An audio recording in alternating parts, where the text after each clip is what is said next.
مختصر ایام میں وہ سارے عقائد تو بیان ہو نہیں سکتے. کل میں نے اشارہ کیا اس کے لیے تو آپ کو قربانی دینی پڑے گی، وقت دینا پڑے گا. پورا سال مسجد کی دکان کھلی ہوتی ہے الحمدللہ، اور سودا بک رہا ہوتا ہے، گاہک نہیں ہوتے. ہفتے میں 3 دن درس ہوتا ہے، پیر منگل بدھ، سردیوں میں عشاء کے بعد، گرمیوں میں مغرب کے بعد 10-15 منٹ کا. اور جمعے کا بیان 12-20 سے شروع ہوتا ہے اور 1 بجے جمعے کی نماز ایک کے آگے پیچھے کھڑی کر دیتے ہیں. تو آپ مفصل تو یہ عقائد کا پتہ تبھی چل سکتا ہے کہ جب آپ مستقل حاضری دیں. کبھی کسی مجلس میں کوئی مسئلہ بیان ہوگا، کبھی کوئی بیان ہوگا، کبھی کوئی بیان ہوگا، تو پھر جا کر کے عقائد بندے کے صحیح ہوں گے.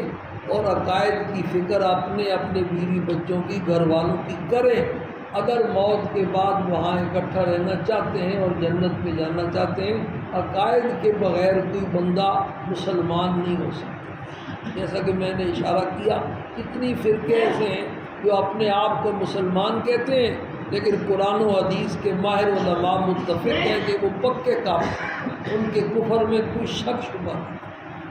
دوسری جو شرط ہے اور دوسری جو بات ہے وہ یہ یاد رکھنے کی ہے کہ ایمان تو ایک نمبر ہے، لیکن موت تک اس کی حفاظت کر کے اس کو موت تک پہنچانے میں بھی کامیاب ہو جائے اور خاتمہ بالخیر، خاتمہ بالایمان ہو جائے، تو پھر یہ ایمان وہاں کام آئے گا. اگر خدا نخواستہ شیطان نے گمراہ کر دیا، شیطان نما انسانوں نے گمراہ کر دیا. آج کل تو یہ سوشل میڈیا، اس میں یا بے حیائی ہے یا گمراہی ہے.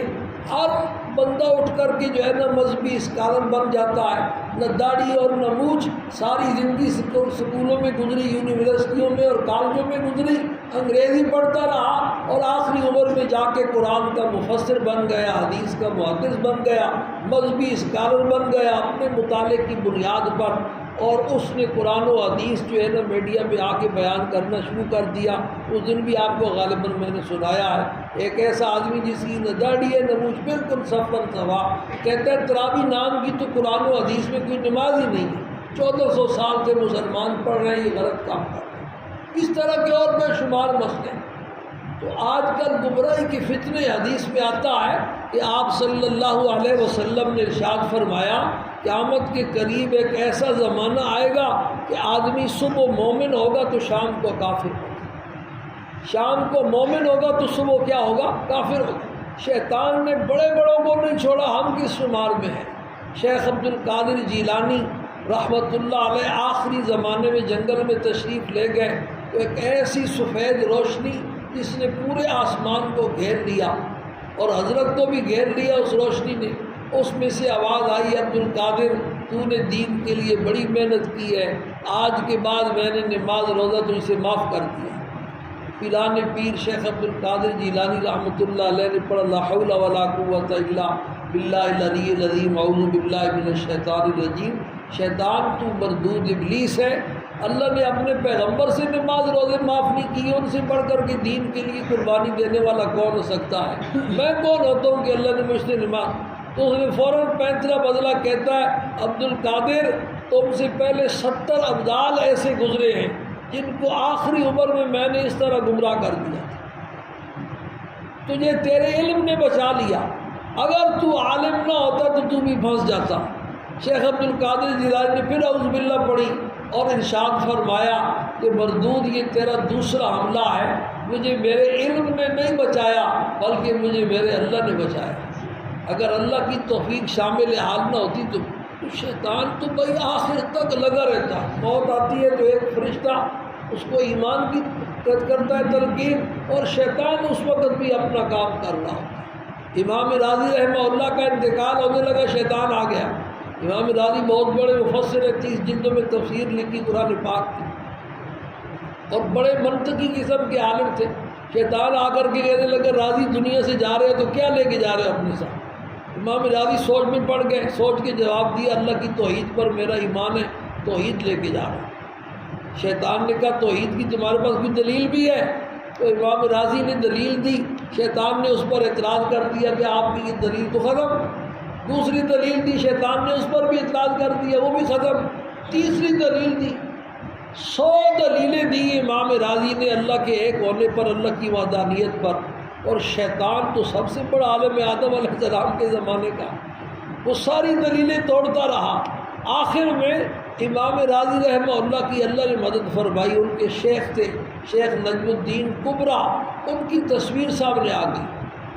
انہوں نے کہا ارے راضی اس سے کب تک لڑتے رہو گے، اس کو کہہ دو میں بغیر کسی دلیل کے خدا کو ایک مانتا ہوں۔ بس جب یہ کہا تو روح پرواز کر گئی، اس کا شیطان کے پاس کوئی جواب نہیں۔ شیطان بڑی بلا ہے بھائی، اور اس نے آج کل تو اتنے چیلے اپنے چھوڑے ہوئے، اتنے چیلے یہ جو بے حیائی ہے نا سوشل میڈیا پر، یہ بھی شیطان کے چیلوں نے پھیلائی ہوئی ہے۔ اور بے حیائی سے کہتے ہیں ایمان سلب ہوتا ہے، کئی ایسے اعمال ہیں جن کی برکت سے ایمان محفوظ ہوتا ہے، اور کئی ایسے گناہ ہیں جن سے ایمان سلب ہو جاتا ہے۔ ایمان اور حیا یہ دونوں لازم اور ملزوم ہیں۔ ایک حدیث میں آپ نے فرمایا الایمان بضع و ستون شعبہ، ایمان کے 60 سے اوپر شعبے، والحیاء شعبۃ من الایمان، حیا بھی ایمان کا شعبہ ہے۔ محدثین حیران ہے کہ جب یہ فرما دیا تھا کہ 60 شعبے تو ان میں حیا بھی آ گیا تھا، حیا کو الگ کیوں ذکر کیا؟ تو حیا ایسا اہم شعبہ ہے۔ حیا اور ایمان لازم اور ملزوم ہے۔ جب حیا اٹھ جائے تو ایمان باقی نہیں رہتا، ایمان اسی وقت تک باقی رہتا ہے جب تک بندے میں کیا رہتا ہے بھائی؟ حیا رہتا ہے۔ بہرحال اپنے ایمان کی حفاظت کریں، اس کو موت تک لے جانے میں ایمان نیکیوں سے بڑھتا ہے اور گناہوں سے کیا ہوتا ہے؟ کم ہوتا ہے۔ بعض نیک اعمال ایسے ہیں کہ ان نیک اعمال کا اہتمام کرنے سے ایمان محفوظ ہو جاتا ہے، اور بعض گناہ بھی ایسے ہیں کہ ان گناہوں کی وجہ سے ایمان خطرے سے دوچار ہو جاتا ہے۔ اب یہ 2-4 دن باقی ہے، اس میں اس کو بیان کر کے انشاءاللہ ضرور مکمل کریں گے۔